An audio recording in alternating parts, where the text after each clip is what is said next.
That's for tonight. Thank you, everyone. We are ready to start. We're going to start with the Zera Shimshon. Before we get into the Zera Shimshon, I want to maybe open up with a little bit of introduction so we can truly appreciate the Zera Shimshon's amazing novelty. Last week, we learned about the development of Jacob in his life outside of his cocoon, as I like to say. He grew up in the tent. He grew up studying Torah, grew up with his father, and then all of a sudden he had like a midlife crisis and he had a shift and he had to leave home at the age of 63. So a lot's changing for Jacob. On his way, we know he stops for 14 years in the yeshiva, and then he's to work 7 years, and then his wife has changed on him, and he works another 7, and then he works 6 for himself. He has 12 children along the way. Just, 4 wives, 12 children. That's nothing to brag about. And he's 97 years old, and he is leaving his father-in-law's house. He's ready to return to his homeland, to the land of Israel. And he hears that his brother Esav, his twin brother Esav, is coming to greet him, but he's not coming with presents and with a band and with a red carpet. To the contrary, he's coming with 400 armed men. Now, normally when you travel with armed men and loaded guns, that's not to throw a party. It's not for extra security reasons. It's coming to, God forbid, do something harmful. And this is what Yaakov, our patriarch Jacob, felt. And he was actually scared.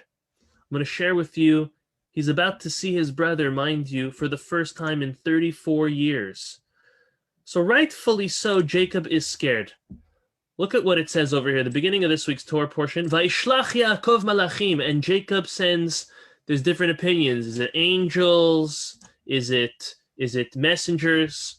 Regardless, he sends, whether it's angels or messengers, lefanav, in front of him, el Esav achiv, to his brother Esav, arza seir sede Edom, to the land of Seir in the field of Edom.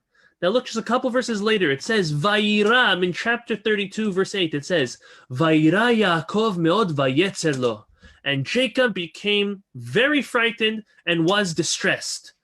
Now, I'm sure it takes a lot to scare such a man like Jacob. As we're soon going to see later on, he actually wrestles and vanquishes an angel. So it's not too easy to frighten such a great man, the same man that with his pinky in last week's Torah portion pushed over a boulder, a huge rock that was on top of a well. Yet he was frightened and he was distressed. What we need to figure out is why. Why was Jacob so afraid? You know that Jacob had something that no one else had. He had a guarantee from God. He had a protection. Take a look at your screen. This is in chapter 28, verse 15. Fascinating verse. It says, V'hineh anochi imach. God says, behold, I'm with you.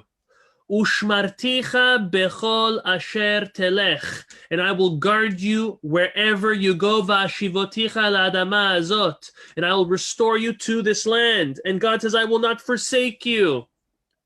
Who else had such a promise from God? Absolutely nobody. Yet, Jacob is scared to see his brother. What's going on? What's he so worried about? I want to share 2 answers with you. And again, this is all as an introduction to understand the Zera Shimshon. The first answer is as follows. It wasn't only, I'm giving you the answer and then I'll explain it. You'll really appreciate it. It wasn't that Jacob was afraid that Esav wanted to kill him. Esav actually and actively wanted and even tried to kill him. Now you may ask when. I did mention this briefly last week. I'll maybe go a little into greater detail this evening. When Jacob was sent away to go find a wife by his own parents, Esav was furious to the point where he sent his son, Eliphaz, who at that time was only 13 years old. He sent him to go murder his uncle Jacob. Now, when Eliphaz went to meet his uncle Jacob, again, it was a very awkward moment because Eliphaz's Rebbe, his teacher, was Yaakov Avinu. What was he going to do? Was he going to murder him and listen to his father? or not murder him, but then disobey his father. So what happened was Jacob convinces his nephew Eliphaz to only take all of his wealth, leave him empty-handed, and that is considered as if he was killed. We all know that story, but let me share something with you you may not know, which is absolutely fascinating. There's a midrash. The Midrash Rabbah tells us that when Eliphaz came home, his father asked him, is he dead? So Eliphaz goes, yeah. Is he dead? Yeah, he's dead. And Esav started pressing, and he realized that Yaakov really wasn't dead, that he really pulled a quick one, and he just gave up all of his wealth, all of his belongings, and then he would consider himself dead. So you know what the Midrash says, that Esav himself saddled his horse, and he said, if you want to get a job done, you got to do it yourself. He goes, he draws his sword, and he tries to kill Yaakov himself. He chases him himself. However, Yaakov miraculously escapes. He had a very special staff that it was able to split the Jordan River, create a tunnel for him to escape. The Yalkut Shimoni actually explains this was the staff that eventually was passed down to Judah, Yaakov's own son, and then it was the one that Moshe and Aharon used and eventually got into the hands of King David, and that Mashiach one day will find and use to save us from this long, long exile. This amazing staff was actually the staff that saved our patriarch Jacob. So we see from here, again, the point is that the reason why Jacob was scared was not because Esav wanted to kill him. Esav actively killed him. He was trying to kill him everything he could. Yes, 34 years passed, but still doesn't necessarily mean that a person's rage calms down after 34 years. And that's why he was scared, because he literally was chased and he was running away for his life. Second answer. This is the more famous answer. This is the answer that Rashi tells us. Rashi says that Jacob was now concerned that he no longer merited that protection that we spoke about, that great protection and promise that Hashem gave him. Why? Well, two things. Number one is he thinks that his merit may have diminished because look at all the kindness and success God gave him. He may not have that blessing anymore. That blessing maybe is expired. Or alternatively, Rashi says, maybe he fears now that he has soiled his soul with sin. Maybe he is not fully sin-free. To that, we must ask, what is it that Yaakov could have possibly done that would prompt him to have self-doubt to see if he has sinned or not? He was the most righteous. So listen to what the Midrash says. The Midrash says, Jacob wasn't scared that he sinned himself. He was scared that his brother had merit of other mitzvot that he himself was not able to fulfill over the past 34 years. And that is dwelling in the land of Israel and honoring his parents. Esav, over the past 34 years, lived in Israel, which is a mitzvah, and honored his parents day in, day out, which is another mitzvah. Great, very special mitzvot. And now Yaakov was scared because maybe he did not have those specific merits that Esav did, and then he was, unfortunately, that's why he felt threatened. So now, after this encounter, finally, before Jacob meets his brother, on his way traveling, he realizes that he forgot some of his very precious articles. And as a whole thing, I'm not going to go too deep into it, but he actually turns around and he goes back to get his precious articles. He leaves, I'm just pointing this out and I'm not going to get into it. He leaves his wives and kids and he goes back to get his precious articles, just to show, as the commentaries tell us, just to show the great importance a person has to put on the success and possessions and gifts that God gives us. Nevertheless, he goes back and he is challenged by Esav's angel. Esav's angel and Jacob fight. They're fighting all night long. Now we have to understand this is not a physical fight. This is obviously a spiritual fight. And the angel finally is vanquished by Jacob. And then he changes Jacob's name to Israel, a very famous verse.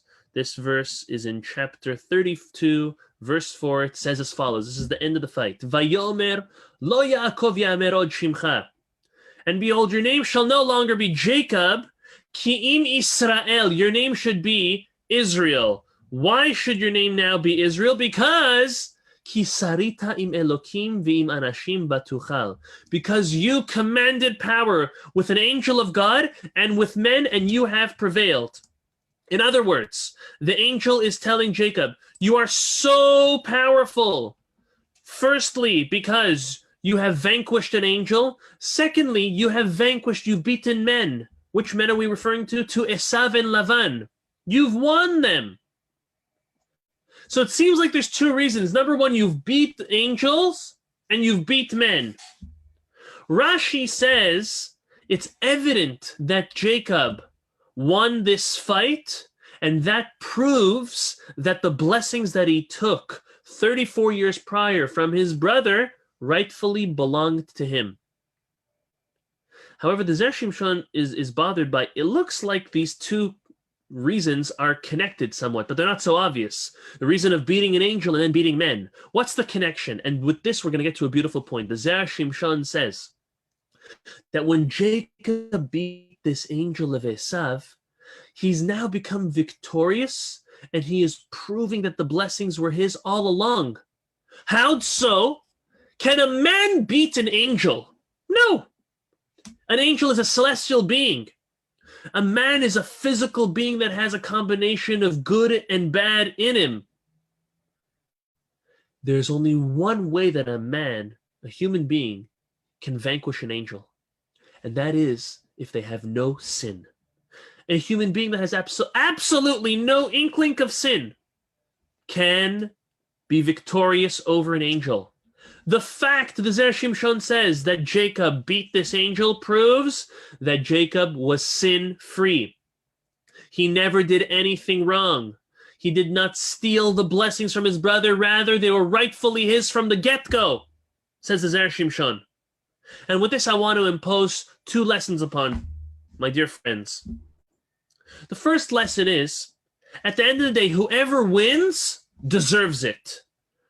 Whoever is successful with a certain project, with a certain item, with a certain place, they deserve it because it's all meant to be.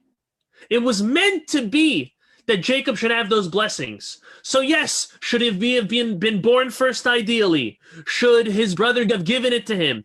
Yes. Whatever happened at the end of the day, he had to get it.